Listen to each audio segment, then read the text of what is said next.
I traveled from New York to Seoul to film representations of comfort women. At the airport, I bought a ticket to Kunsan. My grandparents had offered me a momentary place to stay. When I arrived at my grandparents' apartment in Kunsan, they embraced me. They hadn't seen their granddaughter in 7 years. My grandfather told me that I should feel a sense of chung throughout my time in Korea.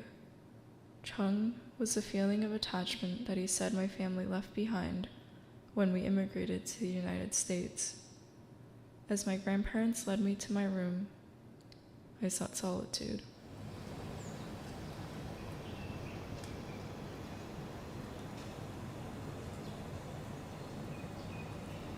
The next morning, I woke up in a sweat. I intended to explore the city, but felt a sickness run through me.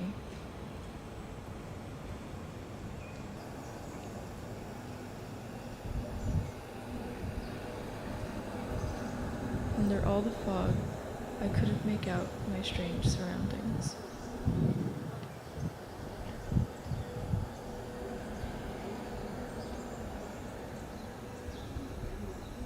Scene 1. The Comfort Woman statue next to Dongguksa Temple. This map contained all the places I could tour in Kunsan. Here was the Dongguksa Temple, the sole remaining Japanese-style temple in South Korea. Next to the temple was a Comfort Woman statue. Beside the Comfort Woman statue were Japanese colonial buildings and a port.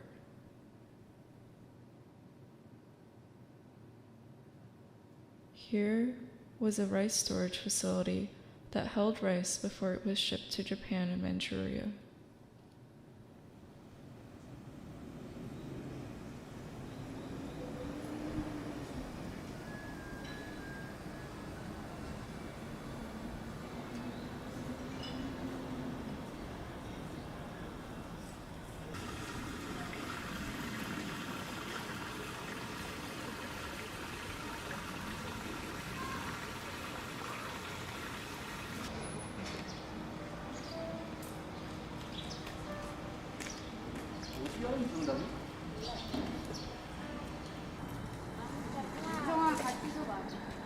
카카오 로그인 해야 돼. 내가 내 걸로 그래. 알았어요. 예.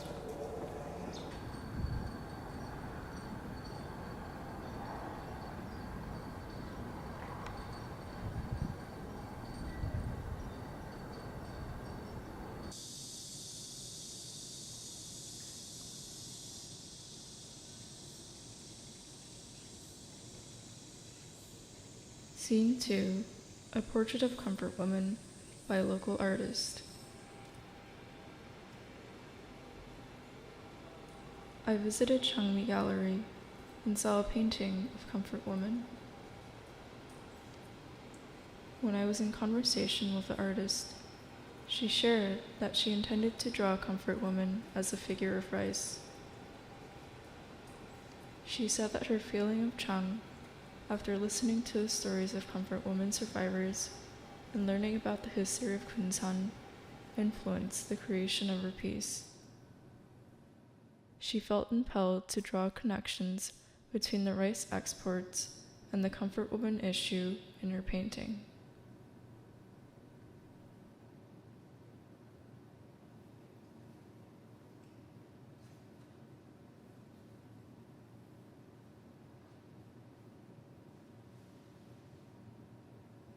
I traveled to the National Archives in Washington, D.C., and gathered a collection of comfort woman images.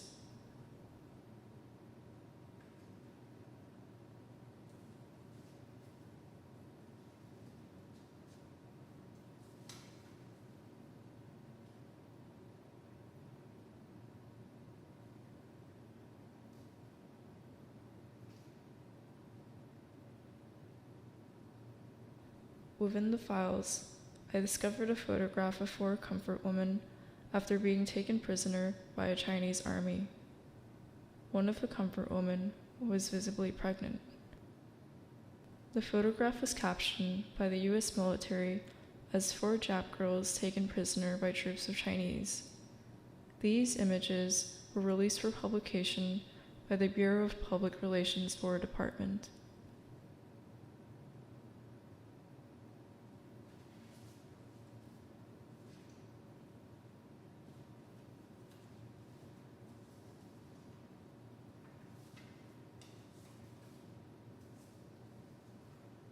Captain Wan Loi Chang of San Francisco, Technical Sergeant Robert Honda of Hawaii, and Sergeant Hirabuya Shi of Seattle interrogating 3 comfort girls. An encounter induced by war.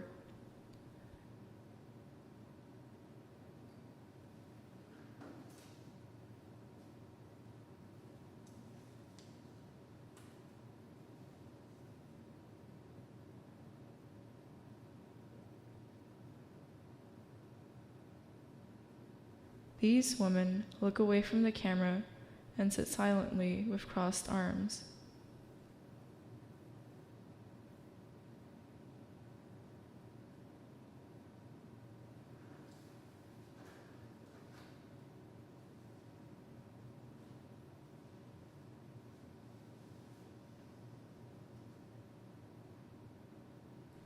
I discovered another photograph of Korean comfort girls. In this one, the woman smiled and directly met their eyes. According to the description written by the US Navy, these girls were a constant source of trouble to the military government from the time they were taken until they were sent home.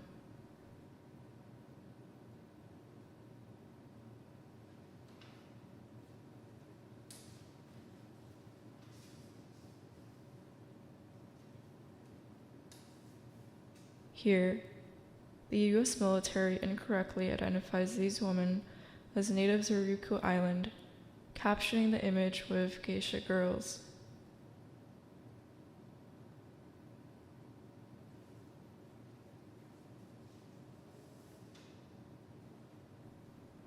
Delinquent girls, geisha girls,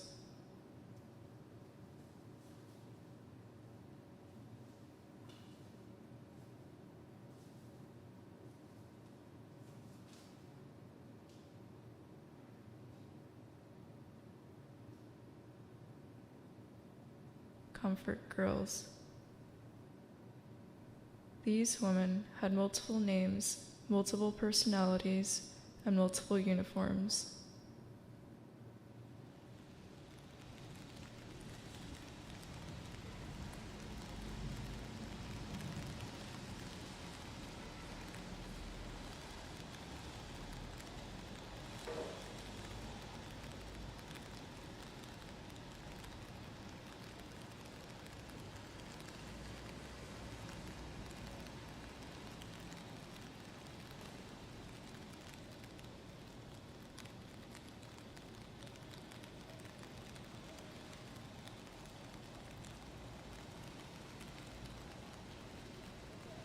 Scene 3. The Comfort Woman statue in Jeonju City. A bronze girl dressed in a traditional Korean dress hanbok. She sat beside an empty chair, and behind her was a shadow of a woman marked on granite stone. The bun and hunched posture indicated she was elderly. The young girl's fist clenched with indignation.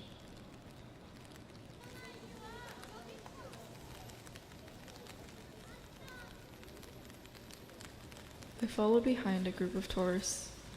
Their umbrellas were like water lilies floating on the surface of a pond. As they bobbed around the statue, the tourists listened to the guide in awe and outrage.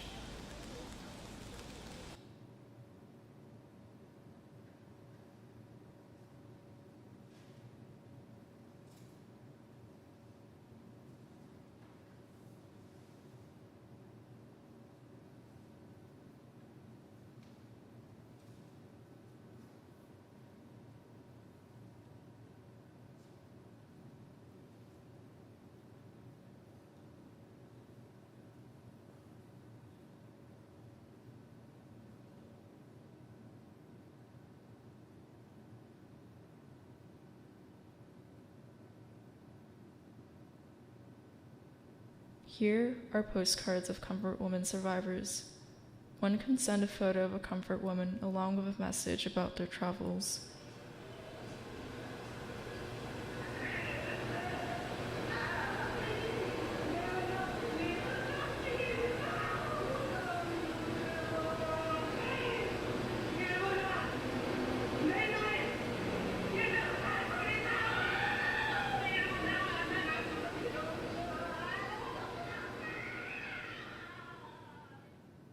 Scene 4.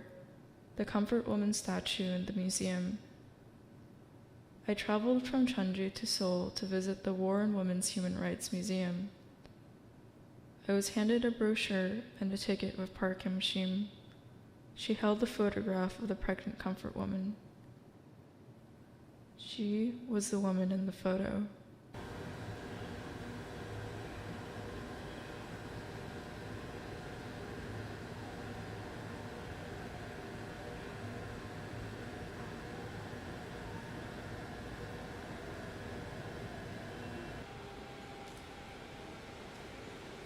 Yellow butterflies lined the entrance of the museum. They were meant for visitors to leave messages to comfort women survivors.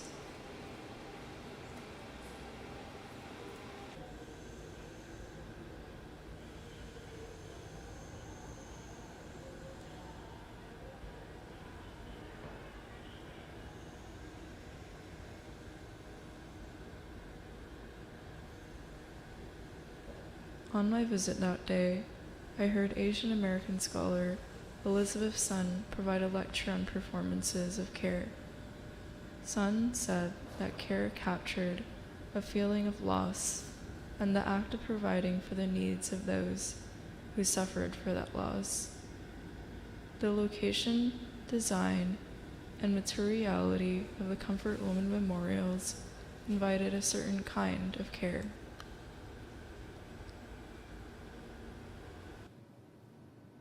How do we perform care without access to our troubled histories? For decades since the Second World War, knowledge about comfort women was common in Korea and Japan, but never publicly recognized as a human rights violation. While the statues depicted comfort women survivors in their youth, by the 90s, when the first public testimonies and protests for redress began, the woman reached late adulthood. The testimonies took so long because comfort woman survivors felt a sense of shame, and the South Korean government was not willing to risk diplomacy with Japan.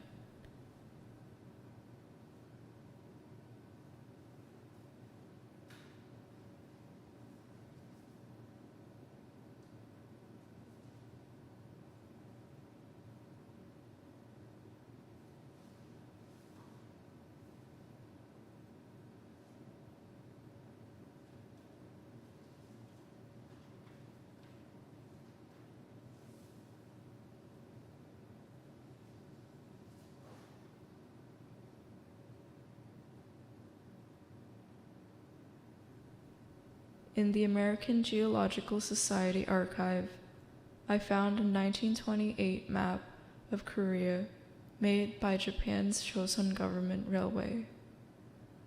The Japanese colonial government used Gunsan as a hub to export rice. While rice was grown in the Honam region, it was shipped out to Japan and Manchuria to feed soldiers.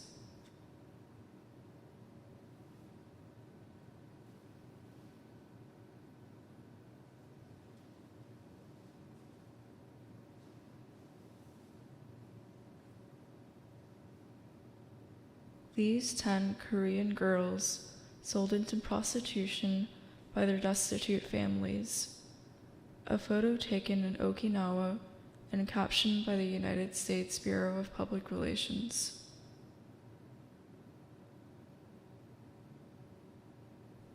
Oh Mok was born on January 15, 1921 in Cheongguk. In 1937, at the age of 16, her parents couldn't afford to take care of her, so they looked to find her a husband.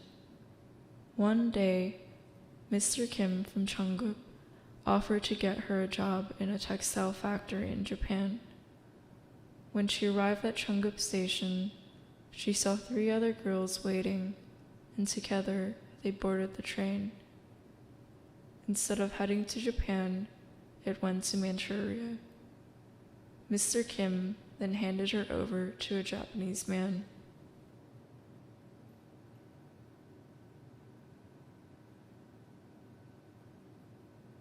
Here was the Cheongguk Station.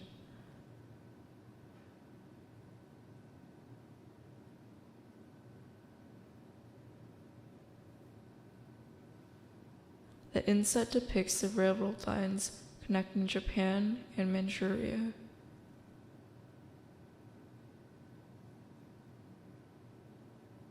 The same railways and steamships that distributed rice transported forced laborers, including comfort women, to other parts of the empire. They were also employed by tourists.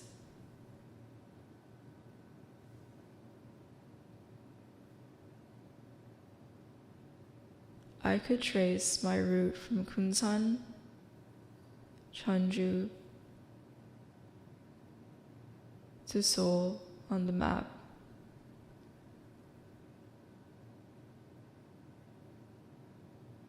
In 1938, the Japanese military government installed a fighter interceptor base in Kunsan. Not only could the Japanese military travel through Korea by ground and water, but also by air.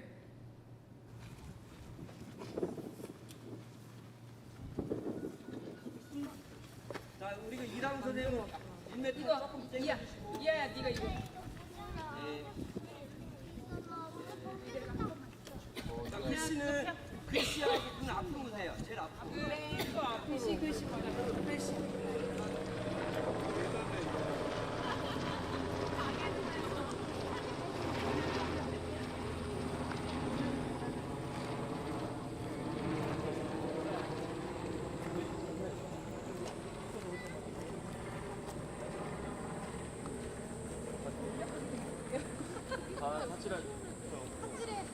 After the Second World War, the base was reoccupied by the United States military as a Kunsan Air Base.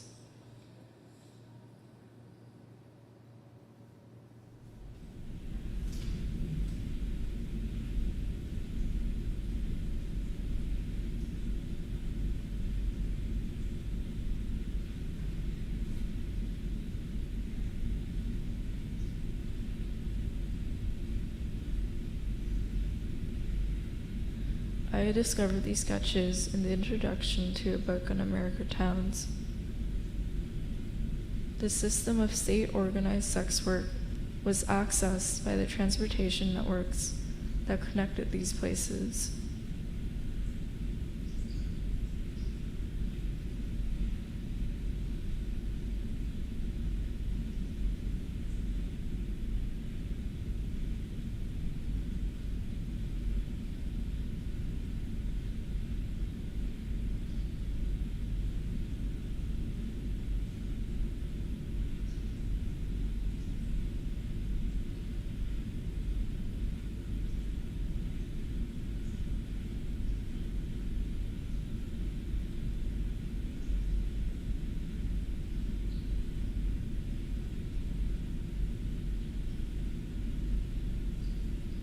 I heard that the experiences we endure in our childhood become ingrained into patterns as adults. After a popular Korean American undergraduate committed suicide, Asian American Studies professor David Ng and psychotherapist Shinee Han sought to identify what seemed like a wave of depression afflicting Asian American students. Seeking a conceptual framework, Ng and Han found that Asian Americans have trouble articulating a sense of loss. Living in a kind of historical amnesia, they feel psychically nowhere.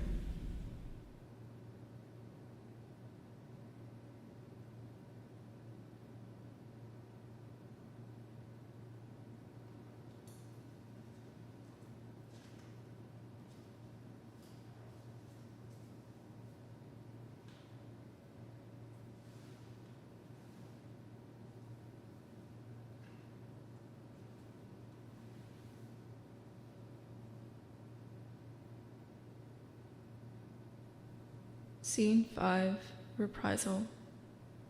While in Seoul, I saw a film on Sura. Sura was the last remaining mudflat in the Kunsan region. The filmmaker of Sura, a love story, began filming in 2006 when the mudflats started drying up. Sura traced the story of a local survey group gathering evidence of life in the mudflats.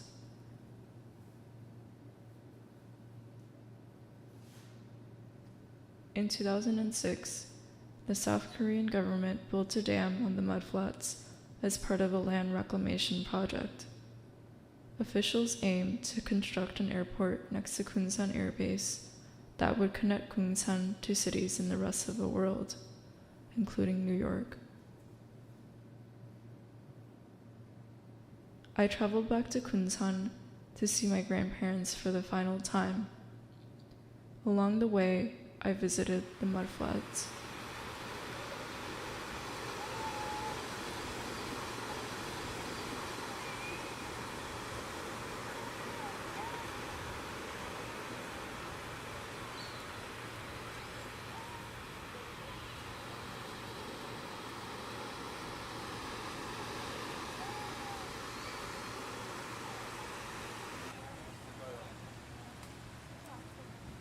이제 여기쯤 왔으니까 다시 바람을 불러볼까 이제?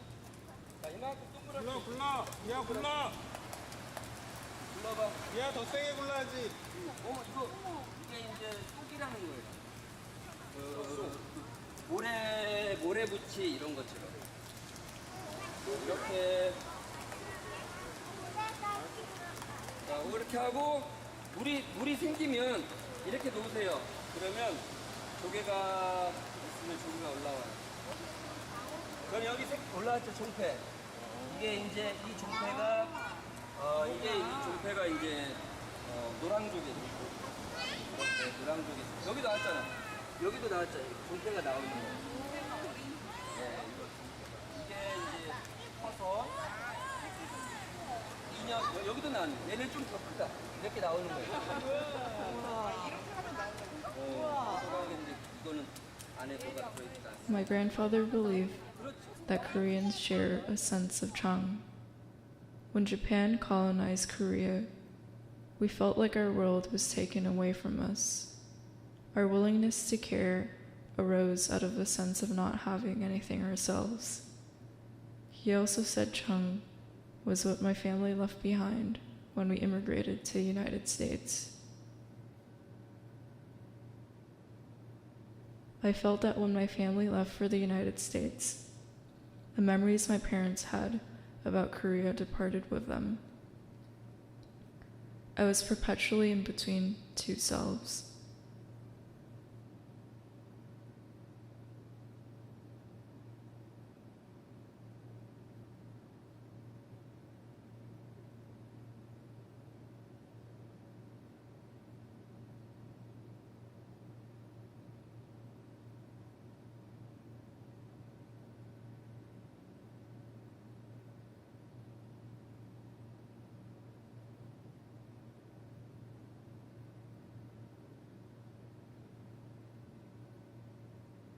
My mother grew up in Suncheon, a small rural town. When she entered high school, her parents sent her and a sister to Cheonju to receive a higher quality education. When I traveled to Cheonju, my aunt shared that when she and my mother attended high school, the red light district was still active. After the police cleared it out, the municipal government attempted to transform the area into a tourist zone.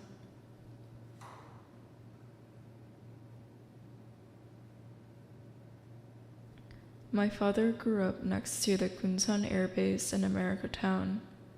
Because my grandfather would smuggle home pizza and hamburger from the U.S. military's black market, my father had an appetite for American goods even before arriving in the United States.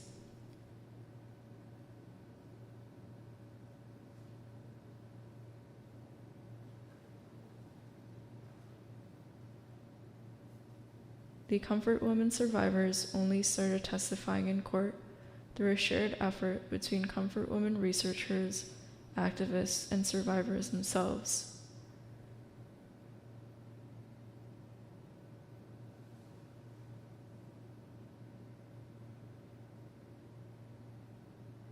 They became public figures, present in demonstrations, demanding the Japanese government to restore their dignity.